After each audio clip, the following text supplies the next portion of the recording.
یعنی میرے نبی پاک صلی اللہ تعالی علیہ وسلم نے فرمایا ہر چیز اپنے رب سے مانگ، ہر چیز مانگ، ہر چیز مانگ۔ یا رسول اللہ کیا کچھ؟ میرے محبوب نے فرمایا تیرے گھر میں نمک بھی ختم ہو جائے تو وہ بھی اپنے رب سے مانگا کر، تو مانگنا وہ تجھے دے گا، تو اس کی بارگاہ میں کشکول طلب دراز تو کرنا۔ اور ترمذی شریف میں عجیب لفظ ہے، رسول کائنات نے فرمایا، رب کریم فرماتا ہے جب میرا بندہ ہاتھ اٹھاتا ہے نا تو مجھے حیا آتی ہے کہ میں خالی کیسے لوٹا دوں اس کے، اتنے بڑے بادشاہ کی بارگاہ میں۔ او بھائی، لوگوں سے عزتیں تلاش کرتے ہو تو وہ کیا تمہیں عزت دیں گے؟ وہ تو کل اچھا کہتے ہیں پرسوں برا کہنے لگ جاتے ہیں۔ لوگوں کے سامنے گڈ بک میں آنا چاہو گے تو وہ تو سویرے تمہارے بارے میں کچھ کہیں گے، شام کچھ اور کہیں گے۔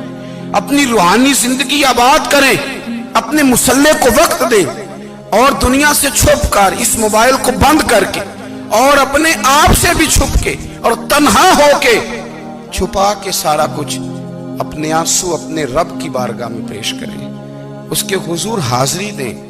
سنو نا ترمذی کی حدیث، اور اسے یاد رکھنا، نبی پاک علیہ السلام نے فرمایا اپنے دکھ لوگوں کے سامنے نہ بیان کرنا، سیٹھوں نوابوں کو نہ بتاتے پھرنا، دنیا داروں کے سامنے جا کے نہ رونا کہ میں تکلیف میں ہوں۔ فرمایا اگر دنیا داروں کو دکھ بتاؤ گے رب تمہیں کبھی غنی نہیں کرے گا۔ اور لوگ ہیں کہ الٹا مذاق اڑائیں گے، آپ کی جس سے بڑی پکی یاری ہے نا، پکی، وہ تب تک پکی ہے جب تک آپ نے 50,000 مانگا نہیں، اور جس وقت آپ نے کہہ دیا کہ میں مجبور ہوں میری مدد کر تو پھر ختم ہو گئی دوستی۔ لوگوں کی تعلقات آپ کے ساتھ تب تک ہیں جب تک آپ ان سے کوئی ضرورت وابستہ نہیں کرتے۔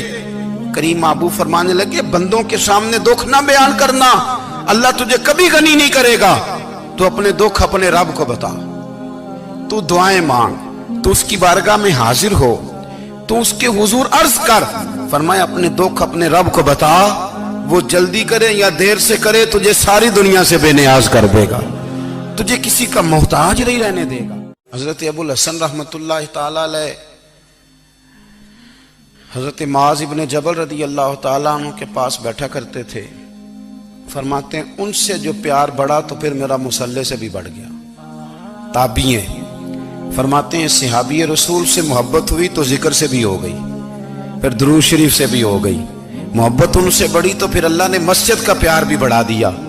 آپ فرماتے ہیں کہ میری ہر وقت طبیعت چاہتی تھی کہ بس اللہ اللہ کروں، بس اللہ اللہ کروں، بس نہ میں ذرا تھوڑی جان چھڑاؤں لوگوں سے، کو 10 منٹ ملے تو میں کچھ 4 نفل پڑھ لوں، میں تھوڑا سا نہ بچوں لوگوں سے، اور مجھے تسبیح ملے تو میں نہ کچھ 400-500 دفعہ استغفار پڑھوں، سبحان اللہ، الحمدللہ، اللہ اکبر، لا حول ولا قوت الا باللہ، میں نہ تسبیحات پڑھوں۔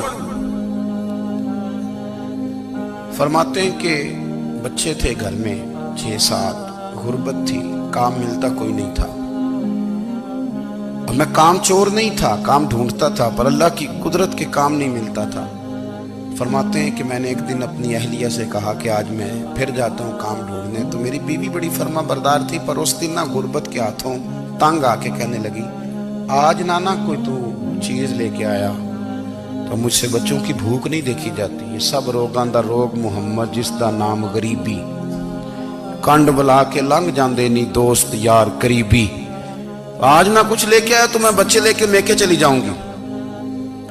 شیخ فرماتے ہیں کہ میں بڑا پریشان گھر سے نکلا، پر میں نے صبح سے لے کے زور تک کام ڈھونڈا، کام ملا کوئی نہیں، تو میرے دل میں خیال آیا چلو کام نہیں ملتا تو اللہ اللہ تو کرے نا، چلو بندوں کی مزدوری نہیں ملتی تو رب کریم کی عبادت ہی کرتے ہیں۔ فرماتے ہیں کہ میں نے نا فرات کے پانی سے وضو کیا، نہر کے، شدید دھوپ تھی، ساتھ ریت تھی اور ریت تپ رہی تھی، میں نے اپنا رومال وہیں مصلی کے طور پر بچھا لیا، اور فرماتے ہیں کہ زور سے لے کر عصر تک نماز پڑھی، دھوپ بھی پورے زور پہ، پر میرے سجدے کا ذوق بھی پورے زور پہ۔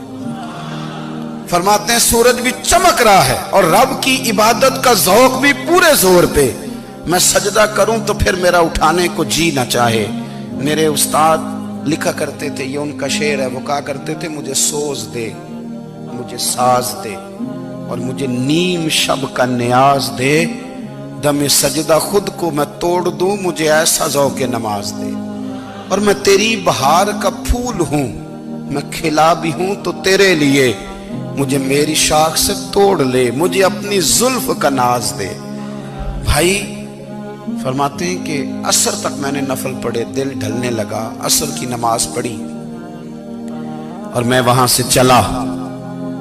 اب میں جب نکلنے لگا تو دل میں خیال آیا کہ چھوٹی چھوٹی دیواریں ہیں گھر کی، بغیر کچھ لیے جاؤں گا تو بیوی دور سے دیکھے گی تو شور کرے گی کہ پھر خالی ہاتھ آ گیا ہے۔